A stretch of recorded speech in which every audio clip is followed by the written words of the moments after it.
स्वागत है आपका medical officers Rajasthan YouTube channel पर। आज हम एक बहुत ही महत्वपूर्ण विषय पर बात करने वाले हैं, मायोकार्डियल इन्फार्क्शन। जी, जिसे हम आमतौर पर दिल का दौरा या हार्ट अटैक कहते हैं। बिल्कुल, और खास तौर पर इसके निदान यानी डायग्नोसिस पर आज हम गहराई से देखेंगे। हमारे पास एक मेडिकल टेक्स्ट बुक का अंश है। हाँ, जिसमें ईसीजी और ब्लड मार्कर से जुड़ी काफी अहम जानकारी है। कुछ चित्र और ग्राफ भी हैं जो समझने में मदद करेंगे। सही कहा। तो आज का हमारा मकसद यही है कि इस जानकारी के आधार पर दिल के दौरे के निदान के जो मुख्य तरीके हैं उन्हें समझें, और खासकर वो तरीके जो लक्षण दिखने के बाद शुरू के कुछ घंटों में इस्तेमाल होते हैं, वो बहुत महत्वपूर्ण होते हैं। हाँ, वो शुरुआती घंटे। चलिए तो फिर इस जानकारी को खोलते हैं, देखते हैं इसमें क्या है। पहला सवाल, इस टेक्स्ट के अनुसार पहले कुछ घंटों में मतलब लक्षण शुरू होने के बाद सबसे भरोसेमंद चीज क्या है डायग्नोसिस के लिए? हाँ, तो ये स्रोत बिल्कुल साफ बताता है कि पहले 6 घंटों के अंदर ईसीजी यानी इलेक्ट्रोकार्डियोग्राम वो गोल्ड स्टैंडर्ड है, सबसे महत्वपूर्ण मानक। गोल्ड स्टैंडर्ड क्यों? मतलब ऐसी क्या खास बात है ईसीजी में? इसकी खास बात है इसकी रफ्तार। ये दिल की जो इलेक्ट्रिकल एक्टिविटी है उसका फौरन रियल टाइम स्नैपशॉट दे देता है। अच्छा, एकदम तुरंत? जी हाँ, इससे डॉक्टरों को एकदम अंदाजा लग जाता है कि दिल की मांसपेशियों में कोई बड़ी गड़बड़ी तो नहीं चल रही, जैसे इस्कीमिया या इन्फेक्शन। इसीलिए ये पहले घंटों में बहुत कीमती है। समझ गया। तो ईसीजी हो गया पहला और सबसे तेज तरीका, लेकिन स्रोत में कार्डियक मार्कर का भी जिक्र है, जैसे ट्रोपोनिन आई और सीकेएमबी। हाँ बिल्कुल। तो ईसीजी के साथ साथ ये ब्लड टेस्ट क्या करते हैं? इनका क्या रोल है डायग्नोसिस में? हाँ, देखिए, ये कार्डियक मार्कर्स असल में प्रोटीन होते हैं। ये सामान्य तौर पर दिल की जो मांसपेशी कोशिकाएं हैं उनके अंदर रहते हैं। जब दिल का दौरा पड़ता है तो इन मांसपेशियों को नुकसान पहुंचता है, कोशिकाएं टूटती हैं और ये प्रोटीन निकलकर खून में आ जाते हैं। अच्छा, तो ये लीक होकर ब्लड में आ जाते हैं? बिल्कुल। तो ब्लड टेस्ट से जब हम खून में इनकी बढ़ी हुई मात्रा देखते हैं तो हमें पता चलता है कि हाँ, दिल की मांसपेशियों को नुकसान हुआ है। इससे निदान की पुष्टि होती है। ठीक है, तो इस टेक्स्ट बुक में कौन से मार्कर्स पे ज्यादा ध्यान दिया गया है? इसमें मुख्य रूप से 2 पर जोर है। पहला है ट्रोपोनिन आई। इसकी खासियत ये है कि ये दौरे के लगभग मान लीजिए 4 घंटे बाद खूब में बढ़ना शुरू होता है। 4 घंटे बाद? जी, और इसका लेवल करीब 24 घंटे के आसपास पीक पर पहुंचता है। लेकिन सबसे अहम बात यह है, जो स्रोत का ग्राफ भी दिखाता है, कि ये खून में 7 से 10 दिनों तक बढ़ा हुआ रह सकता है। 7 से 10 दिन? ये तो बहुत लंबा समय है। जी हाँ, काफी लंबा। और इसका एक बड़ा फायदा ये है कि ये दिल के मांसपेशियों की क्षति के लिए बहुत स्पेसिफिक है। मतलब अगर ट्रोपोनिन आई बढ़ा हुआ है तो बहुत ज्यादा संभावना है कि दिक्कत दिल में ही है। अच्छा, ये स्पेसिफिसिटी महत्वपूर्ण है। मतलब ये किसी और मांसपेशी के चोटिल होने से नहीं बढ़ेगा आसानी से। हाँ, बाकी मार्कर की तुलना में इसकी स्पेसिफिसिटी काफी ज्यादा है। और इसके 7-10 दिन तक बढ़े रहने का क्या मतलब है प्रैक्टिकली? इसका मतलब ये है कि अगर कोई मरीज लक्षण शुरू होने के कुछ दिन बाद भी डॉक्टर के पास पहुंचता है, मान लीजिए उसने शुरू में ध्यान नहीं दिया, तब भी ये टेस्ट पॉजिटिव आ सकता है और डायग्नोसिस में मदद कर सकता है। ये तो वाकई बहुत उपयोगी है। अच्छा, और दूसरा मार्कर कौन सा बताया? सीकेएमबी? हाँ, सीकेएमबी यानी क्रिएटिन काइनेस एमबी। ये थोड़ा अलग तरह से काम करता है। ये दौरे के लगभग 6 से 12 घंटे बाद बढ़ना शुरू होता है। प्रोपोनिन से थोड़ा लेट? जी, थोड़ा लेट, और पीक पर पहुंचता है करीब 16 से 24 घंटे में। और ये आमतौर पर 48 घंटे यानी लगभग 2 दिन में नॉर्मल लेवल पर वापस आ जाता है। बस 2 दिन में? प्रोपोनिन तो 7-10 दिन ले रहा था। हाँ, यही फर्क है। श्रॉत का ग्राफ भी यही दिखाता है कि सीकेएमबी का लेवल जल्दी नॉर्मल हो जाता है। हालांकि ये भी ध्यान रखना है कि ये मुख्य रूप से तो दिल में मिलता है, पर थोड़ी मात्रा में स्केलेटल मसल यानी हमारी दूसरी मांसपेशियों से भी आ सकता है। तो ये ट्रोपोनिन जितना स्पेसिफिक नहीं है। अच्छा, तो अगर ये जल्दी नॉर्मल हो जाता है तो इसका भी कोई खास फायदा है डायग्नोसिस में? हाँ बिल्कुल है। इसकी एक बहुत खास उपयोगिता है। क्योंकि ये सिर्फ 48 घंटे में नॉर्मल हो जाता है, तो अगर किसी मरीज का सीकेएमबी लेवल नॉर्मल होने के बाद फिर से बढ़ जाए, ओह, तो इसका मतलब हो सकता है कि उसे दोबारा दिल का दौरा पड़ा है, जिसे हम री-इन्फार्क्शन कहते हैं। अच्छा, तो ये री-इन्फेक्शन पकड़ने में मददगार है। बिल्कुल है। तो सीकेएमबी की वैल्यू बढ़ जाती है। वाह, ये तो कमाल की बात है। मतलब दोनों मार्कर्स की अपनी अपनी अहमियत है, ट्रोपोनिन देर से आने वालों और स्पेसिफिसिटी के लिए, और CKMB री इन्फेक्शन के लिए। सही समझा आपने, दोनों की अपनी टाइमलाइन और अपनी खासियत है। ये समझने के बाद चलिए वापस ECG पर चलते हैं। आपने कहा ये गोल्ड स्टैंडर्ड है शुरू में, पर ये सिर्फ हाँ या ना बताता है, या और भी कुछ? स्रोत में स्टेमी और एनस्टेमी जैसे शब्द भी हैं, इनका क्या मतलब है? ECG में क्या बदलाव दिखते हैं? नहीं, ECG सिर्फ हाँ या ना नहीं बताता, ये बहुत कुछ बताता है। दिल को जो नुकसान हुआ है, उसका पैटर्न क्या है, वो कितना गंभीर है, इसके बारे में महत्वपूर्ण जानकारी ECG से मिलती है। अच्छा, जैसे कि? जैसे स्रोत के अनुसार कई खास बदलाव दिख सकते हैं।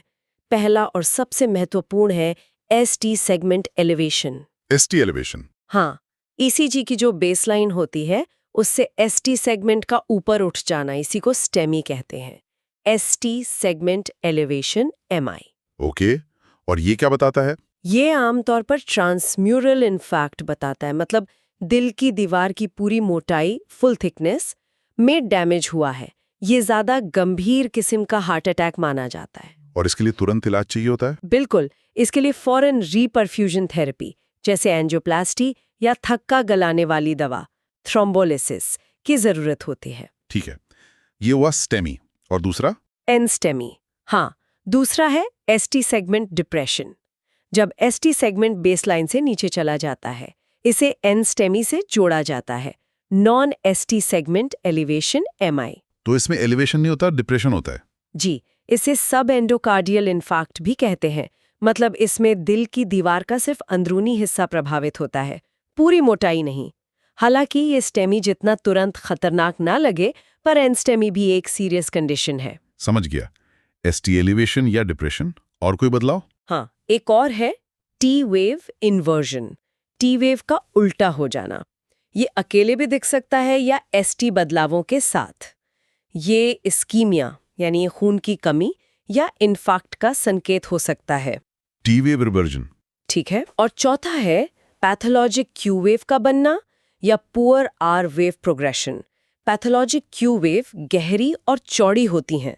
ये अक्सर पुराने हार्ट अटैक का निशान होती हैं या कभी-कभी ताज़ा ट्रांसम्यूरल इन्फार्क्ट का भी संकेत दे सकती हैं। और पुअर R-वेव प्रोग्रेशन? इसका मतलब है कि छाती पर जो लीड्स लगाते हैं V1 से V6, उनमें R-वेव की ऊंचाई जैसे बढ़नी चाहिए वैसे नहीं बढ़ रही।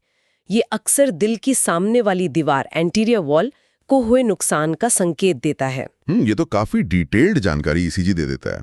मतलब सिर्फ अटैक है या नहीं, यही नहीं, बल्कि किस तरह का है, कितना गंभीर हो सकता है, ये भी बताता है। बिल्कुल। स्रोत में एक टेबल और कुछ चित्र भी हैं जो ECG लीड्स को दिल के अलग-अलग हिस्सों से जोड़ते हैं।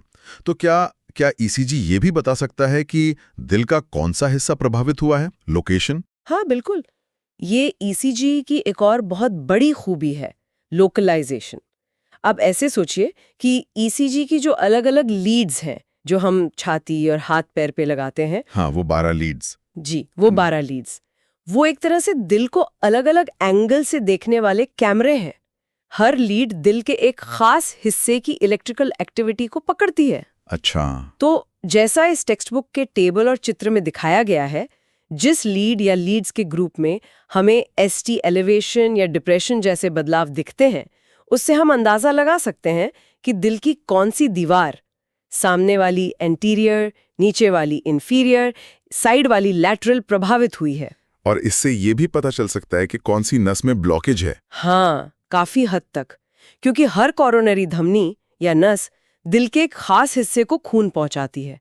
तो अगर हमें पता है कि कौन सा हिस्सा प्रभावित है, तो हम अंदाजा लगा सकते हैं कि कौन सी धमनी में रुकावट हो सकती है। जरा कुछ उदाहरण देंगे, जैसे टेबल में दिया है? जरूर।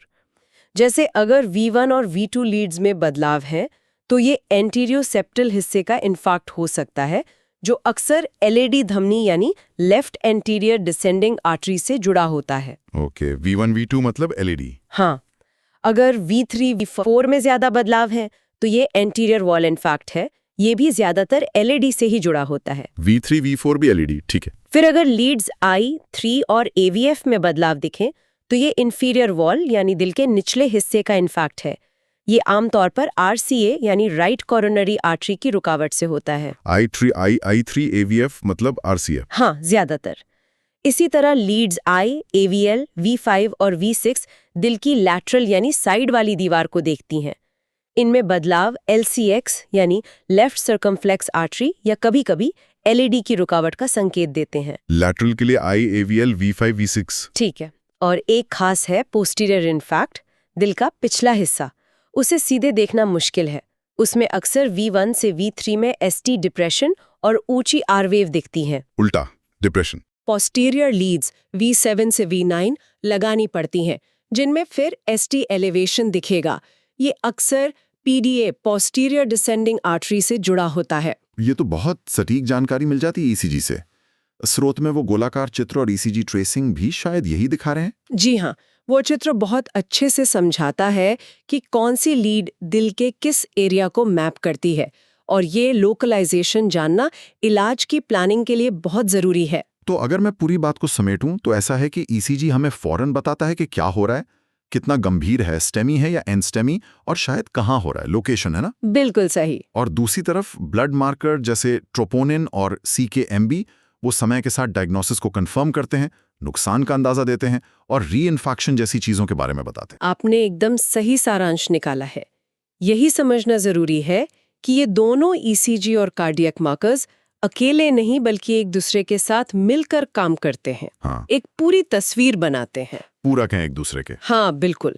पहले घंटे में ECG राजा है, खासकर स्टेमी पकड़ने के लिए, जिसमें तुरंत एक्शन चाहिए। फिर मार्कर समय के साथ पुष्टि करते हैं और आगे मैनेजमेंट में मदद करते हैं। और जैसा हमने बात की, लोकेशन और टाइप, स्टेमी नॉन स्टेमी जानना सीधे इलाज के फैसले को प्रभावित करता है। सही बात है। इसीलिए जल्दी डायग्नोसिस इतना जरूरी है। जितनी जल्दी पता चलेगा उतनी जल्दी सही इलाज शुरू होगा। इससे दिल की मांसपेशियों को परमानेंट डैमेज कम होगा और मरीज की जान बचने की संभावना बढ़ेगी। वो कहावत है ना, टाइम इज मसल। हाँ, समय ही मांसपेशी है। बिल्कुल। दिल के दौरे में हर मिनट कीमती है। तो आज की इस बातचीत में हमने मायोकार्डियल इन्फेक्शन के निदान को काफी बारीकी से समझा। हमने देखा कि कैसे ECG शुरू के घंटों में खासकर टाइप और लोकेशन बताने में कितना अहम है जी, और कैसे ट्रोपोनिन और FKMB अपनी अलग अलग टाइमलाइन के साथ डायग्नोसिस को कंफर्म करते हैं और निगरानी में मदद करते हैं। और ये सारी तकनीकी बातें हमें एक बहुत ही बुनियादी लेकिन जान बचाने वाले संदेश की याद दिलाती हैं। वो क्या? कि दिल के दौरे के लक्षणों को कभी नजरअंदाज ना करें। सीने में दर्द, दबाव, सांस फूलना, ठंडा पसीना, दर्द का जबड़े या बांह में जाना, इन लक्षणों को पहचानें और फौरन बिना देर किए मेडिकल मदद लें। हाँ, तुरंत एक्शन लेना। बिल्कुल, क्योंकि जैसा हमने देखा, समय पर निदान और इलाज से न सिर्फ दिल बच सकता है बल्कि जान भी बच सकती है। एक एक मिनट मायने रखता है। बिल्कुल सही कहा। और जाते जाते अपने श्रोताओं के लिए एक सवाल छोड़ जाते हैं सोचने के लिए। हाँ जरूर। आज ECG और ब्लड मार्कर डायग्नोसिस की नींव हैं, पर भविष्य में क्या? सोचिए, क्या कोई ऐसी नई तकनीक या नए बायोमार्कर आ सकते हैं जो इस डायग्नोसिस को और भी तेज और सटीक बना दें? दिलचस्प सवाल है। क्या बता, आर्टिफिशियल इंटेलिजेंस ECG को और बेहतर तरीके से पढ़ने में मदद करे, या शायद घर पर ही पहने जाने वाले डिवाइस से शुरुआती स्क्रीनिंग या डायग्नोसिस मुमकिन हो पाए? इस पर जरूर सोचा जा सकता है। हाँ, ये भविष्य की दिशा हो सकती है। निश्चित रूप से शोध का एक महत्वपूर्ण क्षेत्र है ये।